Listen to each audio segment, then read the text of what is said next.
KV Anudeep గారు to please join the stage. 1 2 3 లెక్క పెట్టేలోపు వచ్చేయాలి. 1 3 ప్లీజ్. ఎస్.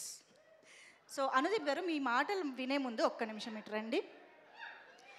ఇప్పుడు చాలా డిస్కషన్ జరుగుతుంది ఏంటి అంటే ఆనంద్ దేవరకొండ నెక్ పైన ఉన్న టాటూ ఎవరి పేరు అయి ఉంటుంది ఆర్ ఏమై ఉంటుంది అని చెప్పి. సో మీ గెస్ ఏంటి, అసలు ఇది ఏంటంటారు, ఎవరి పేరు అంటారు?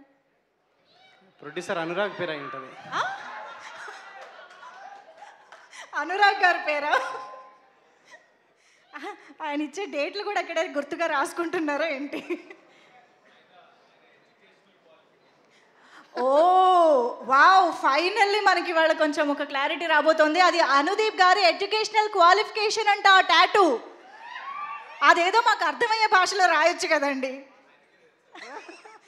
సో ఇంతకీ ఆ భాషలో ఉన్న ఎడ్యుకేషన్ క్వాలిఫికేషన్ ఏంటండి? ఎంబీబీఎస్.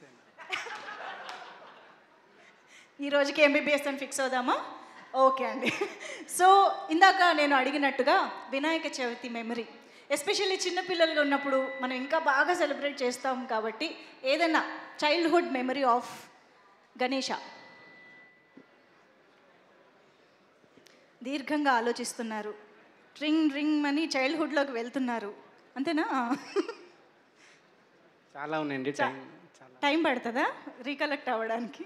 ఓ పని చేస్తారా, స్పీచ్ మాట్లాడేసి ఫైనల్గా గుర్తొచ్చింది చెప్పండి, ఓకేనా? అందరికీ నమస్కారం అండి.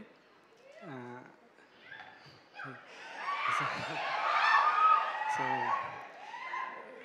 ముందుగా నేను ఇందులో నటించిన ఆనంద్కి బెస్ట్ ఆఫ్ లక్ చెప్తున్నాను నేను. సో ఇక్కడికి వచ్చిన గెస్ట్లందరికీ కూడా స్వాగతం చెప్తూ, డైరెక్టర్ నా ఫ్రెండ్ అండి ఉదయ్. సో ఉదయ్ కూడా ఈ సినిమా మంచి హిట్ కావాలని కోరుకుంటూ ఈ సినిమా మీరు అందరూ చూసి ఎంజాయ్ చేయాలనుకుంటున్నాను నేను. అయిపోయిందా అండి స్పీచ్?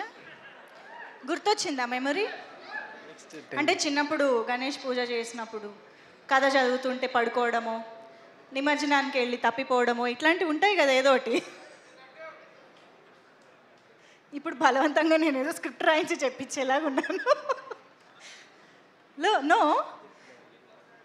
అంటే మీరు గుడ్ బాయ్ అనమాట. అలాంటివి అల్లరి పనులు ఏం చేయలేదేమో, అంతే అనుకోవాలి. ఓకే అండి, థ్యాంక్ యూ. నేను ఇంకా ఎక్కువ ఇబ్బంది పెట్టాను మిమ్మల్ని, please. Thank you so much.